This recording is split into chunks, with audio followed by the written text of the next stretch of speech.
네, 이번에는 앞에서 이미 문법적인 내용은 사용을 해봤기 때문에 알고 있는 내용이에요. 익명 이너 클래스라고 하는 것에 대해서 알아보도록 하겠습니다. 자, 익명 이너 클래스라고 하는 거는 말 그대로 두 가지가 합성된 말이죠. 익명이라고 하는 건 클래스의 이름이 없다라고 하는 거고요. 이너 클래스라고 하는 건 다른 클래스 뱃속에 있다라고 하는 겁니다. 그러니까 바깥으로 독립되어 있지 않다라고 하는 거죠. 자, 그럼 예를 한번 들어보도록 하겠습니다. 여기 지금 인터페이스가 하나가 정의가 되어져 있어요. 자, 인터페이스 뱃속에는 미완성 메소드만 포함될 수 있으니까 지금 뱃속에 BCD라고 하는 추상 메소드가 만들어져 있습니다. 그러면 누구든지 간에 인터페이스 C를 상속하는 모든 클래스들은 이 BCD라고 하는 추상 메소드를 구현해야겠죠. 자, 이제 클래스 A를 좀 보도록 하겠습니다. 클래스 A에 필드가 하나 있는데요. 이 필드가 무슨 타입이냐면 바로 이 인터페이스 타입입니다. 그런데 인터페이스는 객체를 못 만드는데요. 못 만들죠. 그러면 이걸 가지고 객체를 만들려면 어떻게 해야 되죠? 객체 만드는 방법 두 가지가 있었습니다. 첫 번째는 1번은 자식 클래스를 만드는 거고요. 이 자식 클래스를 만들어 놓고 그 자식 클래스의 생성자를 가지고 만들면 되는 거죠. 자, 그리고 두 번째 방법이 바로 익명 이너 클래스를 사용하는 방법이었습니다. 앞에서 추상 클래스와 인터페이스 배울 때 이 두 가지를 계속 했었습니다. 자, 그럼 일단 보도록 하겠습니다. C라고 하는 타입의 객체를 만들기 위해서 일단 여기 있는 이너 클래스를 먼저 만들었어요. 어떻게? C를 상속하는 이너 클래스를 만들었습니다. 그러면 상속 관계가 어떻게 되죠? C라고 하는 인터페이스를 상속받아서 B라고 하는 것을 만들었죠. 그러면 나는 이 필드가 지금 C 타입인데 B는 C인가요? 예, 맞죠. 결국에는 B의 생성자를 가지고 객체를 만들어도 우리는 그놈을 C라고 부를 수가 있기 때문에 그래서 자식 클래스 만드는 거잖아요. 자, 하지만 여기서 중요한 건 뭐냐면 B라고 하는 이 클래스는 C를 상속했기 때문에 이 뱃속에 있는 미완성 메소드를 반드시 완성시켜야만 합니다. 그래서 여기 지금 BCD라고 하는 것을 완성했죠. 중괄호가 포함이 되어져 있으니까 완성한 겁니다. 자, 여기까지가 지금 요 B라고 하는 클래스를 만드는 거예요. 그럼 B라고 하는 클래스를 만들었으니까 이 B라고 하는 클래스를 가지고 이제 불러다가 이너 클래스가 된 거죠. 정확하게 얘는 앞에서 배운 인스턴스 멤버 클래스로 만든 거네요. 인스턴스 멤버 클래스로 만든 거, 이너 클래스로 만든 거죠. 자, 그렇게 만들어 놓고 이제 가져다 쓸 수 있으니까 내가 여기서 new B라고 하는 상성자를 호출해서 B의 객체를 이렇게 만드는 겁니다. 자, 이렇게 해서 A 클래스의 필드의 타입에 맞는 객체를 만들어서 집어넣은 거예요. 자, 그런데 이렇게 할 수도 있지만 이 두 가지를 묶어서요. 자, CC는 UC, 제가 지금 밑줄 치는 부분, 여기까지는 말이 안 되는 코드입니다. 인터페이스는 객체를 못 만드니까. 자, 그런데 여기에 지금 중괄호 열고 중괄호 닫은 다음에 그 사이에다가 뭘 집어넣은 거예요? 여기 있는 구현한 내용, 그러니까 미완성된 메소드를 완성시킨 내용을 여기다 땅 하고 집어넣어주면 그게 무슨 의미라고요? 컴파일러야 너가 직접 클래스를 하나 만들고 그 클래스를 인터페이스 C를 상속을 해서 그 미완성 메소드를 이걸로 완성시킨 자식 클래스를 너가 하나 만들어. 나는 이름을 알 필요가 없어. 네가 알아서 만들어 라는 소리입니다. 물론 나한테 이름을 안 알려줍니다. 그래서 우리는 그걸 가지고 우리는 뭐라고 부르냐면 익명이라고 불렀던 겁니다. 거기에 추가적으로 결국에는 여러분들이 왼쪽에서 직접 만들었던 B라고 하는 클래스, 이걸 누가 대신 해준다고요?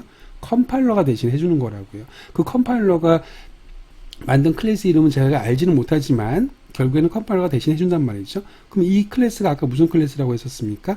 인스턴스 멤버 이너 클래스. 그냥 간단하게 이너 클래스라고 할게요. 그러면 결국에는 여기에서 지금 만들어진 게 결국에는 뭐 얘기하는 거예요? 이름이 없는 이너 클래스인 거죠. 그래서 이렇게 만드는 방법을 뭐라고 부르는 거냐면 익명 이너 클래스다라고 부르는 겁니다. 왜 이름이 그렇게 붙었는지 이해하셨나요? 자, 그러면 똑같은 내용을 가지고 비슷한 내용을 가지고 다시 한번 보도록 하겠습니다. 두 가지를 조금 비교해가면서 보도록 하겠습니다. 첫 번째, 인터페이스 C라고 하는 것이 아까랑 똑같이 이렇게 있습니다. 자, 그런데 여기 둘 사이에 좀 차이점이 존재를 합니다. 이게 무슨 소리냐면, 자, 제가 직접 B라고 하는 클래스를 만들었어요. 그리고 얘는 지금 익명 이너 클래스를 사용해서 만들었단 말이죠. 그럼 둘 사이에 지금 차이점이 있는 건데, 물론 추상 클래스와 인터페이스 할 때는 뭐 객체를 여러 개 만들 때 누가 장점이 있고 누가 단점이 있고 이런 것들에 대한 설명은 드린 바는 있습니다. 자, 이 얘기는 처음 하는 거니까 꼭 다시 들어주시길 바래요. 자, C라고 하는 인터페이스를 상속해서 B를 만들었어요. 그러면 반드시 이 B라고 하는 클래스는 의무가 생기죠. 어떤 의무죠?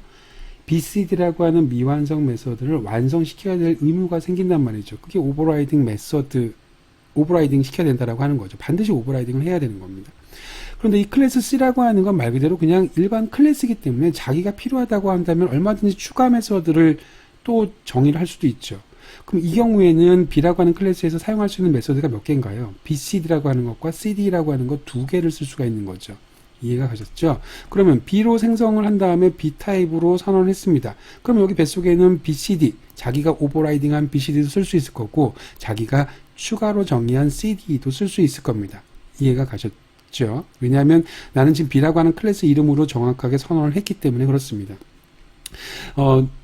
한번 높아지면서 한 번만 요 얘기는 다시 한번 해볼게요. 이 B라고 하는 생성체를 가지고 만들면 실제로 여기 C라고 하는 게 부모가 되는 거니까 C의 객체가 먼저 만들어질 겁니다. C의 객체가 뭐가요? BCD라고 하는 놈이죠. 자, 그리고 나서 바깥에 누가 만들어져요? B라고 하는 객체가 만들어지겠죠. 이건 C 객체가 되는 거고요. 자, B 객체 내부에서는 BCD를 똑같이 오버라이딩을 했고요. 그 다음에 CDE라고 하는 메서드를 썼단 말이죠. 그러면 지금 이 B라고 하는 타입은 B 타입으로 선언됐기 때문에 얘는 어디를 가리키고 있습니까? 바깥쪽 테두리를 가리키고 있을 거란 말이에요. 이해가 가셨죠? 그러면 여기 안에서 쓸 수 있는 건 지금 BCD도 보일 거고 CDE도 보일 겁니다. 당연히 두 개 다 쓸 수가 있겠죠. 자, 그런데 얘는 어떨까요? 익명 이너 클래스를 사용하는 경우에는요, 타입을 일단은 인터페이스 타입으로밖에 만들 수가 없습니다. 또는 뭐 추상 클래스 타입으로밖에 만들 수 없습니다. 바꿔 얘기하면 부모 클래스 타입으로밖에 못 만들어요. 자식 클래스 이름이 없기 때문에 자식 클래스 이름으로 여기처럼 B라고 쓸 수가 없다라고 하는 말이죠. 그럼 오른쪽에 있는 것은 그 익명 이너 클래스를 사용하는 방법인 거고요. 이렇게 쓰는 과정에서 추가 메서드를 정의는 할 수는 있습니다. 정의는 할 수는 있지만 이렇게 정의를 했다고 쳐볼게요. 그러면 잘 보세요. C라고 하는 객체가 일단은 만들어질 거란 말이죠. 여기서 그러니까 C라고 하는 객체가 똑같이 만들어질 거고 여기는 BCD라고 하는 메소드가 있을 겁니다. 그 다음에 이름은 내가 몰라요. 여기에다가 제가 B라고 써야 되겠지만 여기는 B라고 하는 거 왼쪽은 B라고 써야 되겠지만 오른쪽 같은 경우에는 컴파일러가 지가 임의로 그냥 막 이름을 적어가지고 쓸 테니까 그걸 나한테 알려주지도 않으니까 이름을 뭐라고 쓸지 모르겠지만 제가 그냥 XXX라고 쓸게요. 그럼 거기 안에서 똑같이 BCD라고 하는 것과 CDE라고 하는 메소드를 지금 이렇게 추가로 정의했단 말이죠, 여기에. 하지만 이렇게 추가로 정의했다고 하더라도 얘는 무슨 타입으로만 선언 가능하죠? C 타입으로만 선언 가능해요. 그 소리는 이 C는 항상 누구만 가리킬 수 있다는 소리예요? 뱃속 안에 있는 C 객체만 가리킬 수 있다는 소리입니다. 그러면 이 C라고 하는 클래스 객체 뱃속에는 누구밖에 없습니까? BCD밖에 없잖아요. 그렇죠? 그러면 그 BCD는 쓸 수 있지만 내가 추가로 정의한 메소드는 쓸 수 없다는 소리입니다. 익명 이너 클래스를 쓰게 되면. 아니 그럼 왜 CD라고 하는 걸 추가 메소드를 아예 못 만들게 만들어 버리지 왜 굳이 쓰지도 못하게 추가 메소드를 만들 수 있게끔 했느냐 여기 나오는데요.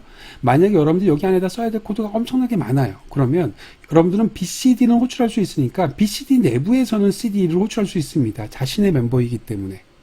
그거는 그 객체 클래스의 이름을 모른다고 하더라도 사용할 수 있는 거잖아요. 같은 공간이기 때문에. 이렇게 내부적으로는 호출이 가능하지만 바깥에서 객체를 만든 다음에 그 객체의 이름으로 참조 변수로 바로 그 메서드를 호출할 수는 없다라고 하는 게 익명 이너 클래스를 사용하는 방법과 클래스를 직접 정의하는 방법의 가장 큰 차이점 중에 하나입니다. 자, 그러면 이제 이너 클래스의 타입으로 매개 변수를 전달하는 방법도 마찬가지로 두 가지를 나눠서 한번 보도록 할게요. 첫 번째, 자, 클래스 C라고 하는 것이 있습니다. 그런데 인터페이스는 아까랑 동일한 형식이에요. 인터페이스 A라고 하는 것이 있고요. 거기는 ABC라고 하는 미완성 메서드가 포함되어 있습니다. 이 C라고 하는 클래스 뱃속에 보시면 CD라는 메서드가 있는데 여기에 지금 매개 변수로 누구의 타입이 와요? A의 타입이 오죠. 다시 말해서 인터페이스의 타입으로 객체를 달라라고 하는 겁니다. CDE가 돌아가기 위해서는. 그런데 문제는 인터페이스는 객체 못 만든다면서요. 그러면 인터페이스 타입의 객체를 여기다가 매개 변수로 전달하기 위해서는 또 동일한 방법을 써야겠죠.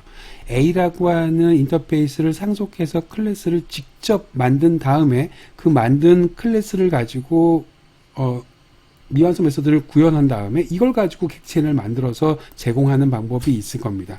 무슨 소리인지 아시겠죠?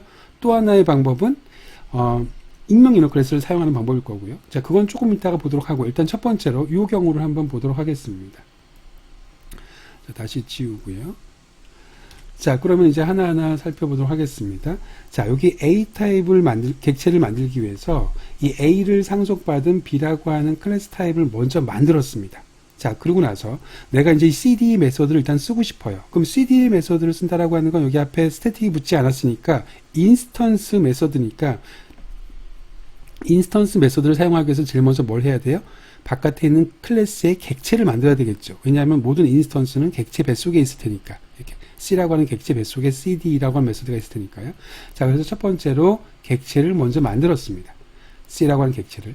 그 다음에 그 객체 뱃속에 CD라고 하는 것을 호출을 해야 되는데, 호출할 때 여기다 뭘 집어넣어야 된다고요? 여기다 CD에다가 뭘 집어넣어야 된다고요? A 타입을 집어넣어야 돼요. 그나마 A 타입은 인터페이스이기 때문에 객체 못 만드니까 그래서 B 만든 거잖아요. 그러니까 얘는 A 타입으로 선언했지만 실제 객체는 누구로 만들었습니까? 자식 클래스 B로 만들었단 말이죠. 하지만 이걸 딱 이렇게 쓰는 순간에 A를 상속받아서 B를 만들었으니까 A, B, UML 기호는 이렇게 되어지죠. 그럼 B는 A인가요? 맞죠? 그럼 B로 만들어서 A에다 집어넣을 수 있다는 소리죠. 그 다음에 여기 A1이라고 하는 값을 CD의 매개 변수로 집어넣게 되면 여러분들은 A 타입의 매개 변수 객체를 집어넣은 거죠. 잘 돌아가겠죠. 여기는 지금 실제 코드는 없지만 잘 돌아갈 겁니다. 자, 그러면 이 부분만 지우고 다시 해볼게요. 이게 첫 번째 방법이고요. 두 번째 방법은 이겁니다. 아니, 그러면 지금 결국에는 여기서는 두 단계로 나눠서 있다라고 하는 겁니다. 두 단계가 뭐냐면 UB라고 하는 것을 A1에다 집어넣는 게 1단계고요. A1이라고 하는 거를 CD 매개 변수로 집어넣는 게 2단계예요. 아니, 이렇게 집어넣을 거면 그냥 내가 여기 있는 UB라고 하는 거 바로 집어넣어도 상관없을 거 아닙니까? 네, 상관없습니다. 자, 그렇게 하는 방법이 방법입니다. 그래서 약식으로 이렇게 쓰는 경우가 상당히 많습니다. 객체 하나만 만들어서 집어넣어 줄 때는 매개 변수 집어넣을 때 물론 참조 변수 이렇게 하나하나 만들어서 넣어도 되겠지만 바로 이렇게 new 형태로 집어넣어서 객체를 만들자마자 바로 매개 변수로 집어넣는 경우가 훨씬 많이 있습니다. 코딩을 하다 보면. 자, 그래서 첫 번째 경우에는 클래스 이름도 있고 참조 변수명도 있는 경우입니다. 클래스 이름은 여기서 뭐였었죠? 자식 클래스 이름 B였죠.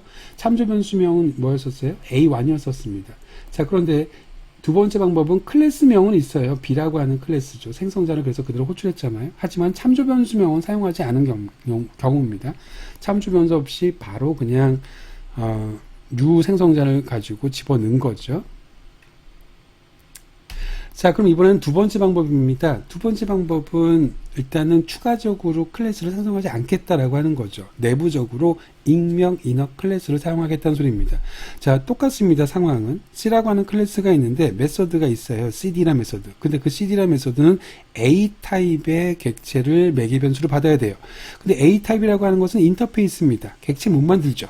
그러면 얘를 가지고 객체를 만들기 위해서는 직접 자식 클래스 만들거나 아니면 뭐라고요? 익명 이너 클래스를 사용하는 거라고 그랬었죠. 자, 여기서 익명 이너 클래스를 사용했습니다. 자, 그럼 마찬가지로 여기서 CD라고 하는 메소드를 호출한 다음에 매개 변수를 넘겨줘야 되니까 호출하기 위해서 일단 첫 번째로 객체를 만들었습니다. 자, 그 다음에 C.CDE라고 하는 놈을 가지고 여기다 객체를 집어넣어줘야 되는데 그때 A는 UA. 자, AA는 UA까지만 써볼까요? 자, 여기까지 쓰면 맞는 코드예요? 틀린 코드예요? 말도 안 되는 코드죠. 왜냐하면 인터페이스는 객체 못 만드는데 AA는 UA라고 썼으니까. 자, 그런데 익명 이너 클래스라고 하는 것의 문법이 뭐라고요? 중괄호 열고 중괄호 닫은 다음에 여기 안에다가 미완성된 거를 완성시켜주는 코드를 집어넣어주면 이 코드를 포함하고 있는 자식 클래스를 컴파일러가 대신 만들어줘서 그걸 가지고 객체를 생성한 다음에 나한테 리턴해준다라고 하는 거죠. 그 다음에 여기다가 A를 이렇게 쇽하고 집어넣은 꼴입니다. 자, 저는 문제가 없겠죠? 자, 요게 세 번째 방법이고요. 역시 같은 맥락입니다. 앞에서 설명했던 거랑. 아이고, 좀 지울게요.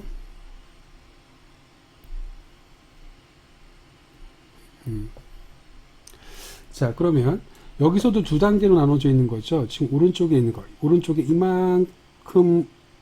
요만큼을 가져다가 A에다 집어넣는 게 1단계고요. 이 A라고 하는 것을 여기다가 쇽하고 집어넣는 게 2단계란 말이죠.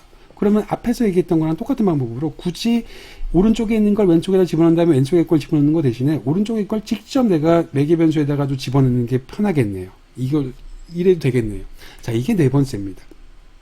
그래서 여러분들이 그냥 처음 이거를 접하시는 분들은요, 요 방법 4의 코드를 보시게 되면 되게 복잡해 보여요. C.cde라고 하는 이 메서드를 호출하면서 갑자기 소괄호 안에 new를 시작하고요. 거기에 무슨 만들지도 못하는 인터페이스 생성자가 갑자기 오더니 거기에 다시 중괄호가 오고 막 거기에 무슨 구현하는 코드가 막 들어와요. 이게 되게 복잡해 보이기는 하는데요. 절대 복잡하지 않습니다. 결국에 단계적으로 따져보면 방법 1, 2, 3, 4를 그냥 단계적으로 따져보면 익명 이너 클래스와 자식 클래스를 만드는 방법을 그냥 다르게 표현한 방법일 뿐입니다. 이해 가셨죠? 자, 둘 다 익명 클래스를 사용했기 때문에 클래스명은 존재하지 않을 거고요. 그러니까 세 번째 방법과 네 번째 방법의 가장 큰 차이점은 세 번째 방법은 참조 변수명을 쓴 거고, 여기는 A라고 쓴 거죠. 얘는 참조 변수명 없이 바로 쓴 거가 되는 거니까 얘는 참조 변수명도 없는 겁니다. 바라건대 여러분들이 특히나 이벤트 프로그램 같은 경우에는 극단적으로 방법 4를 많이 씁니다. 한 번만 딱 객체를 만들어서 넘겨주는 경우는 한 번만 넘겨주는 경우에는 익명 이너 클래스를 많이 쓴다고 그랬었죠. 그리고 또 참조 변수 같은 경우에도 계속 반복해서 사용할 게 아니면 참조 변수도 사실 만들 필요가 없단 말이죠. 그러면 결국에는 방법 4를 쓸 일이 제일 많아요. 여러분들이 보시기에는 결과적으로는 제일 복잡해 보이는 코드가 될지 모르겠지만 이 코드가 가장 많이 사용되는 거니까, 사용되는 형태니까 방법 4까지 꼭 익혀 두시기 바랍니다. 네. 앞에서 여러분들은 익명 이너 클래스에 대해서 배웠어요. 그러면 이번에는 이너 인터페이스에 대해서 한번 알아볼 거예요. 자, 클래스 뱃속에 클래스가 들어갈 수도 있지만 클래스랑 인터페이스는 동급이라 그랬죠. 클래스가 할 수 있는 것들은 인터페이스도 할 수 있다고 말씀드렸습니다. 그래서 제가 뭐 클래스가 남자면 인터페이스는 여자, 그리고 인터페이스가 남자면 클래스가 여자, 뭐 이렇게 말씀을 드렸잖아요. 클래스가 이너로 들어갈 수 있다는 소리는 인터페이스도 이너로 들어갈 수 있다라고 하는 소리입니다. 그럼 이번에는 이너 인터페이스에 대해서 한번 알아보도록 하겠습니다. 자, 일단 특징을 좀 보도록 할게요. 첫 번째로. 자, 외부 클래스랑 이런 인터페이스는요, 외부 클래스랑 밀접한 관계가 있는 경우에 정의합니다. 일반적으로 다 이너라고 하는 클래스 자체의 정의 목적 자체가 바깥의 클래스랑 관계가 있는 겁니다. 여러분들 그거 보세요. 여기 보세요. 첫 번째 거는 앞에 거랑도 다 적용이 되는 내용이라서 그렇습니다. 여기 클래스 B라고 썼어요. 자, 이 클래스 A라고 하는 것을 클래스 B라고 하는 것을 왜 클래스 A 배속에다 집어넣었을까요? 바깥에다가 그냥 정의하면 됐었을 텐데 왜 안에다 집어넣었을까요? 안에다가 집어넣은 이유는 딱 하나입니다. 클래스 A의 모든 필드, 모든 메서드를 막 가져다가 쓰려고 집어 들어간 거죠. 왜냐하면 이너 클래스들은 그게 가능하니까. 만약에 여기에서 이런 필드나 메서드를 가져다 쓸 게 아니었으면 클래스 B는 클래스 A 안에 밑에 들어갈 이유가 없는 겁니다. 바깥에다 정의하는 게 훨씬 관리가 편하죠. 그러니까 기본적으로 이너 클래스의 목적 자체는 바깥쪽 클래스랑 관계가 상당히 깊어서 여기 안에 있을 때 되게 코드가 간결해지는 상황에서 이너를 쓴단 말이죠. 이너 인터페이스도 마찬가지다라고 얘기를 하는 겁니다.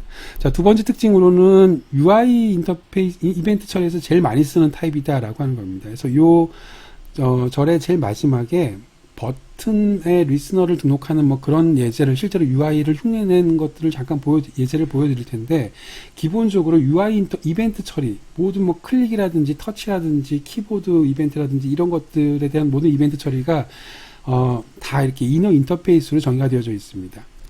문법적으로 제일 중요한 특징은 세 번째 특징이에요. 그러니까 기본적으로 여러분들이 아셔야 되는 개념적 특징은 두 번째가 제일 중요하고요. 이벤트 처리가 대부분 이 이너 인터페이스를 사용하는구나 라고 생각하는 걸 아는 게 제일 중요한 거고, 문법적으로는 세 번째 특징을 아는 게 제일 중요합니다. 이너 인터페이스는요, 스태틱으로밖에 사용할 수밖에 없습니다. 그래서 스태틱을 여러분들이 안 붙이잖아요. 그러면 스태틱이라고 하는 놈을 자동으로 컴파일러가 붙여줘요. 그러니까 결국에는 이너 인터페이스라고 하는 것은 스태틱만 가능하다라고 이렇게 생각하시면 되는 겁니다. 이해가 가셨죠? 자, 이 부분도 왜 그런지 또 개념적으로 설명이 가능은 하지만 얘기가 조금 길어져서 또 이렇게 맥락에서 이렇게 중요한 부분도 아니기 때문에 그 부분을 일단 생략을 하도록 하겠습니다. 자, 아무튼 스태틱을 무조건 스태틱 인터페이스만, 이너 인터페이스만 존재한다라고 하는 거 기억하시고요. 자, 여기도 마찬가지입니다. 여기는 클래스라고 하는 것이 있고 인터페이스라고 하는 것이 있습니다. 여러분들 혼돈하지 마셔야 될 게 하나가 있는데요. 점 클래스라고 하는 게 컴파일하게 되면 바이트 코드로 생성되는 게 점 클래스죠. 그럼 인터페이스라고 하는 놈은 점 인터페이스가 나와야 되는 거 아닌가요? 아닙니다. 클래스랑 인터페이스는 모두 다 객체 지향형에서는 점 클래스가 나옵니다. 여기 지금 그 자바 파일에서는 인터페이스랑 클래스는 동급이에요. 다 그냥 나오는 건 다 똑같이 점 클래스가 나오는 겁니다. 그러면 앞에서 얘기했던 걸 정리하면 클래스의 개수만큼 점 클래스가 나오는 게 아니라 더 정확하게 얘기하면 클래스 또는 인터페이스의 개수만큼 점 클래스가 나오는 거죠. 그러면 바깥에 있는 그러니까 클래스 A라고 하는 것은 그냥 여러분들 원래 잘 알고 있는 것처럼 A.클래스 클래스 이렇게 나올 거고요. 안에 있는 인터페이스 같은 경우에도 말 그대로 이건 안에 있는 거잖아요. 이 A라고 하는 껍데기 안에 있는 거란 말이죠.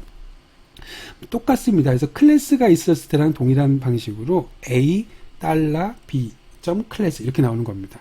자, 여기에서 그냥 뭐 높아지면서 말씀드리면 인터페이스라고 하더라도 확장명은 좀 클래스가 나온다라고 하는 것 하나. 그러니까 실제로는 인터페이스인지 클래스인지 요것만 보고는 확인이 불가능합니다. 여기가 클래스라고 하더라도 A B 클래스가 나올 테니까요.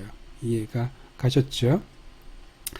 자, 그러면 객체를 생성해서 사용하는 방법을 한번 알아보도록 하겠습니다. 그런데 인터페이스는 객체 생성 불가능하잖아요. 그러면 똑같이 또 얘기가 나오는 겁니다. 그러면 내가 이 인터페이스를 사용한다, 객체를 만든다라고 하기 위해서는 자식 클래스를 직접 만들거나 익명 이너 클래스를 만들거나 이렇게 해야 되겠죠. 자, 여기에서는 지금 익명 이너 클래스를 가지고 바로 구현을 했는데요. 자식 클래스를 가지고 하는 거랑 두 개를 각각 방법 1과 2를 보여주고 있는데요. 자, 일단 여기서 보도록 하겠습니다. A.B 이 B라고 하는 인터페이스도요. 이너기 때문에 지 혼자 그냥 B라고 하는 타입으로 쓸 수가 없습니다. 항상 클래스에서 했던 것처럼 점을 통해서 바깥에 외부 클래스 이름을 통해서 들어가야 됩니다. 그럼 A.클래스라고 하는 인터페이스가 되는 거예요. 이 인터페이스 이름이. 그러니까 그냥 여러분들 이렇게 생각하십시오. 이너로 들어가 있는 놈들은요. 그냥 클래스 이름이 B라고 하는 놈이 존재하지 않고 A.B가 존재한다. 이렇게 타입으로는 이렇게 기억하시면 되는 겁니다. 자, 그럼 이런 인터페이스를 상속받아서 C라고 하는 자식 클래스를 만들었어요. 그럼 얘는 뱃속에 있는 미완성 메소드가 그대로 고스란히 자기한테 왔었을 테니까 오버라이딩을 반드시 해야겠죠. 구현해야 되는 의무가 생기는 겁니다. 얘는 일반 클래스이기 때문에. 그래서 BCD라고 하는 타입을, 메소드를 오버라이딩을 했습니다. 이제 객체를 만들었으니까 이제 CC는 UC, 이렇게 C의 객체를 만들 수가 있겠죠. 그렇죠? 그 다음에 그걸 통해 가지고 BCD라는 메소드를 호출할 수 있습니다. 자, 이렇게 지금 되어져 있는데 이건 당연히 이렇게도 쓸 수 있을 겁니다. 어떻게? A.B라고 하는 뭐 이걸 A.B라고 할까요? 는 UC. 자, 이것도 가능하겠죠. 왜냐하면 똑같은 얘기입니다. 어차피 C라고 하는 것은 누구라고 부를 수 있어요? A.B라고 부를 수가 있겠죠. 여기 부분에서 볼 수 있는 상속 관계를 UML로 표시하게 되면 A.B라고 하는 인터페이스를 상속받아서 C를 만든 꼴이니까 C는 A.B잖아요. 그래서 이렇게 쓸 수도 있다고 하는 겁니다. 물론 이렇게 쓸 수도 있고요. 어차피 나는 BCD만 지금 만드는 거기 때문에 BCD 호출할 때는 1번처럼 하나, 2번처럼 하나, 결과는 동일합니다. 어차피 BCD는 호출할 수 있을 테니까요. 자, 이번에는 익명 이너 클래스입니다. 익명 이너 클래스를 사용할 때는 A.B 클래스 이름만, 인터페이스 이름만 좀 길어진 겁니다. A.B A는 A 형태죠. 자, 이렇게 만들어 놓으면 인터페이스니까 말이 안 되는 코드인데 거기에다가 중괄호 열고 중괄호 닫은 다음에 여기 안에서 미완성 메소드를 완성시켜주면 내부적으로 만들어준다고 했었었죠. 익명 이너 클래스를. 그렇게 만들어진 객체 뱃속에는 BCD가 있을 테니까, 완성된 BCD가 있을 테니까 결국엔 이 BCD겠죠. 그 BCD가 출력된다라고 생각하시면 되는 겁니다. 자, 그러면 이번 예제를 한번 보도록 할게요. 앞에서 봤던 예제를 그냥 쭉 한번 정리한 거라고 생각하시면 되겠습니다. 첫 번째로 클래스 A가 있습니다. 클래스 안에 인터페이스, 내부적으로 인터페이스 B가 있고요. 그럼 얘 같은 경우에는 이름은 타입이 어떻게 돼요? A.B가 되겠죠. 그 뱃속에 미완성 메소드 BCD가 있습니다. 자, 여기 C라고 하는 클래스가 있는데요. 이 C라고 하는 클래스는 A.B라고 하는 인터페이스를 상속했습니다. 의무 생기죠? 어떤 의무예요? BCD를 상속해서 오버라이딩을 해야 되는 의무가 생기는 겁니다. 자, 그럼 여기에다가는 이걸 뭐라고 출력했냐면 이너 인터페이스 구형 클래스 생성 이렇게 출력하도록 만들었습니다. 자, 세 번째 보도록 할게요. 그러면 이제 이 C라고 하는 클래스의 객체 껍데기를 만들었습니다. 그럼 객체를 만들었어요. 객체를 만든 다음에 BCD를 호출하게 되면 당연히 얘가 호출될 테니까 이 호출되면 그냥 결과는 얘가 출력이 되겠죠. 그래서 지금 여기 보이시는 것처럼 이 결과가 이렇게 나온 것을 볼 수가 있습니다. 이건 뭐 어려운 내용이 아니죠.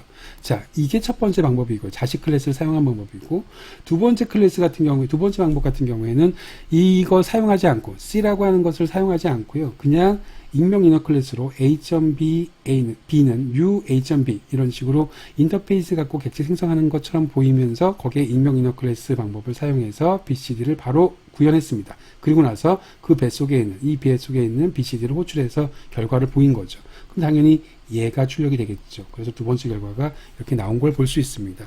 그러니까 앞에서 설명드렸던 거를 그냥 그대로 출력 결과로 보여준 거죠. 예제로 보여준 거라고 생각하시면 되는 겁니다.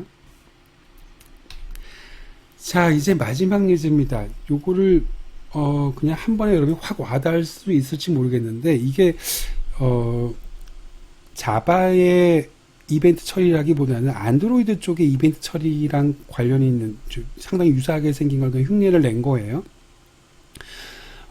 실제로 아까 말씀드렸던 것처럼 개념적으로 내부 인터페이스, 이너 인터페이스를 설명할 때 두 번째 특징이 뭐였었냐면 UI 이벤트 처리할 때 제일 많이 나온다라고 말씀드렸었는데 실제로 UI가 이렇게 되어져 있다고 생각하시면 되는 겁니다. 여기 앞에 일단 스태틱이 빠져 있는데 스태틱을 생략한다고 하더라도 얘는 스태틱이 된다라고 말씀을 드렸죠. 자, 여기서 시작을 해보도록 하겠습니다.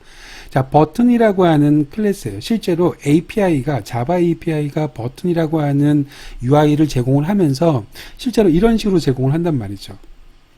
이게 보통 이제 API가 제공을 한다고 생각하시면 되는 겁니다. 근데 그걸 흉내만 낸 거니까 뭐 대략 이런 구조를 가지고 있다고 생각하시면 되는 겁니다. 자, 여기에는 지금 인터페이스 타입의 필드가 있어요. 그 인터페이스는 내부에 정의가 되어 있습니다. 내부 인터페이스로. 그러면 이너 인터페이스로 정의된 그 타입을 가지는 필드를 하나를 가지고 있는 겁니다.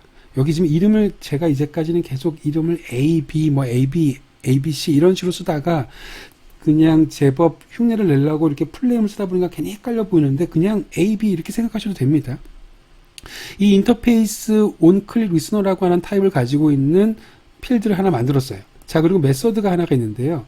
이 메서드는 무슨 메서드냐면 setOnClickListener라고 하는 것은 객체 타입으로 요 리스너 객체 타입의 객체를 받는 겁니다. 이거는 인터페이스니까 인터페이스는 객체 못 만들죠. 그러니까 여기다가 이 메서드를 쓰기 위해서는 외부에서 객체를 만들어서 집어넣어줘야 될 거란 말이죠. 자식을 만들던 이너 클래스를 만들던 익명 이너 클래스를 쓰던 자, 그러면 여기서 한 일이라고는 외부에서 넘겨준 거를 필드 값으로 집어넣어 준 겁니다. 결국에는 외부에서 딱 넘어온 요 값을 가지고요.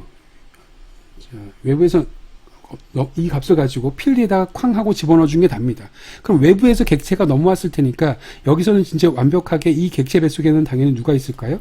온클릭이라고 하는 게 완성된 생체로 들어왔겠죠. 왜냐하면 여기는 객체만 올 수 있으니까 그 객체라고 하는 거는 이 놈을 상속해서 미완성 메서드를 완성시킨 놈만 올 수 있을 거란 말이죠. 그러니까 그 뱃속에 당연히 누가 있어요? 온클릭이 있겠죠. 그 온클릭 메서드를 클릭이라고 하는 메서드에서는 수행만 시켜주는 겁니다. 자, 모양새는 이래요. 자, 이게 버튼이라고 하는 놈인데 요거 지금 잘 이해가 안 가신다고 하더라도요. 다시 한번 2번, 3번을 보시면 좀 이해가 가실 수가 있으니까 우선은 요까지만 일단 설명을 해 놓을게요. 자, 그 다음 2번을 좀 보도록 하겠습니다. 자, 이번에는요, 메인 함수에서 지금 두 개의 메인 함수가 있는데요. 어떤 개발자 하나는 이렇게 만들었습니다. 자, 이 두 개가 개발자가 틀려요. 여기 첫 번째 개발자고 두 번째 개발자인데요. 첫 번째 개발자는 클릭했을 때, 이 버튼을 클릭했을 때, 자바 API가 제공한 버튼을 클릭했을 때 음악이 나오게끔 하고 싶은 거예요. 그러면 버튼 객체를 하나 만들었습니다. 자, 그리고 나서 setOnClickListener라고 하는 것 안에다가 setOnClickListener라고 하는 게 이 메소드죠. 그 메소드에다가 객체를 지금 집어넣어줘야 되는데 이 객체가 어떤 타입의 객체를 집어넣어야 돼요? onClickListener라고 하는 객체 타입을 집어넣어야 돼요. 근데 이 객체는 어디에 정의가 되어져 있어요? 이 클래스, 이 인터페이스는 여기에 정의가 되어져 있죠. 다시 말해서 버튼 뱃속에 있는 onClick listener로 new를 바로 만들어라 라고 하는 겁니다. 이 코드가 지금 헷갈리면 안 됩니다. 여러분들 앞에서 얘기했던 방법 네 번째 방법이었었어요. 방법 1, 2, 3, 4로 왜 표현 방법이 되게 많았었는데 매개 변수로서 내가 객체 넘기는 방법이요. 자, 그 중에 하나라고 생각하시면 되는 겁니다. 마지막 방법이었습니다. new 버튼 하고 나서 이건 인터페이스라서 원래 객체 생성 못하지만 익명 이네 클래스 방법으로 이렇게 구현되어져 있는 객체를 만들어서 이 set on click listener한테 넘겨줘라 라고 하는 게 바로 이 메소드죠. 자, 그럼 어떤 일이 벌어질까요? 요 객체를 익명 이너 클래스를 가지고 객체를 생성한 다음에 여기로 딱 하고 넘어올 거란 말이죠. 온클릭이 이렇게 생성되어져 있는, 이렇게 구현되어져 있는. 그러면 이 메소드는, 이 버튼이라고 하는 놈은 그 놈을 받아다가 어디다 집어넣어요? 자신의 필드에다가 그대로 그냥 복사를 한단 말이죠. 대입을 시켜놓는단 말이죠. 그 다음에 버튼 안에 클릭을 시켜요. 그럼 이 클릭이라고 하는 놈은 여기 뱃속에 있는 클릭이 실행될 테니까 결국엔 누가 실행되는 거예요? 여기 있는 놈이 실행되는 거겠죠. 이게 완성된 채로 들어왔으니까. 흐름 이해가 가시겠나요? 자, 두 번째도 마찬가지죠. 코드 다 똑같습니다. 뭐만 다르냐면 이 온클릭을 두 번째 개발자는 온클릭을 구현한 방법만 달라요. 얘는 네이버 접속하는 버튼을 클릭했을 때 네이버를 접속하는 기능을 여기다가 집어넣은 다음에 그 객체를 집어넣어 줬어요. 여기 온클릭에. 그러면 두 번째 개발자는 여기다가 그런 기능의 객체를 만들어서 집어넣어 줬으니까 두 번째 개발자의 버튼은 누르면 어떤 일이 벌어져요? 네이버를 접속하겠죠. 자, 여기서 제가 되게 중요한 얘기를 말씀을 드린 건데요. 자바 API는요, 음악을 재생하는 버튼을 따로 제공하고 네이버를 접속하는 버튼을 따로 제공하고 그러지 않는다는 겁니다. 그렇게 할 수도 없고요. 그러면 실제로는 내부에다가 이 버튼이 어떤 기능을 할지는 인터페이스로 정해서 너희들이 나한테 보내줘라. 그럼 내가 그 기능을 수행하는 버튼으로 기능을 바꿔줄게, 구현해줄게 라고 하는 걸 하기 위해서 이렇게 내부 인터페이스를 설계해서 제공을 한 겁니다. 그러면 여러분들은 그 버튼을 가져다 객체를 만든 다음에 그 버튼에다가 여기에서 어떤 그 미완성 메소드를 어떻게 구현하느냐, 다시 말해서 어떤 기능을 여기다가 포함시켜서 이 버튼한테다가 부여하느냐에 따라서 그 버튼의 기능이 달라지는 거죠. 동일한 버튼임에도 불구하고. 이해가 가셨나요? 네. 이게 기본적으로 UI에서의 이벤트 처리입니다. 그러니까 만약에 버튼뿐만 아니라 어떤 텍스트 뷰가 있다고 한다면 어떤 텍스트 뷰에서도 마찬가지로 이 텍스트 뷰를 클릭했을 때 글자가 한 번에 확 하고 지워진다던가 커진다던가 똑같은 텍스트 뷰라고 하더라도 어차피 시스템은 자바 API가 됐던 안드로이드가 됐던 그 제공하는 API를 제공하는 곳에서는 한 가지의 기능만 제공을 할 거고요. 그러니까 그 UI만 제공할 거고요. 그 UI에다가 여러분들이 어떤 기능을 심느냐라고 하는 건 인터페이스를 어떻게 구현하느냐에 따라서 결정이 된다라고 하는 거죠. 그 인터페이스를 내부 인터페이스로 UI 밑에다가 넣어서 대부분 제공을 한다라고 하는 게 내부 인터페이스에 사용하는 방법입니다. 그 쓰임새고요. 네, 이해하셨으면 좋겠습니다. 예, 여기까지 하도록 하겠습니다. 수고하셨습니다.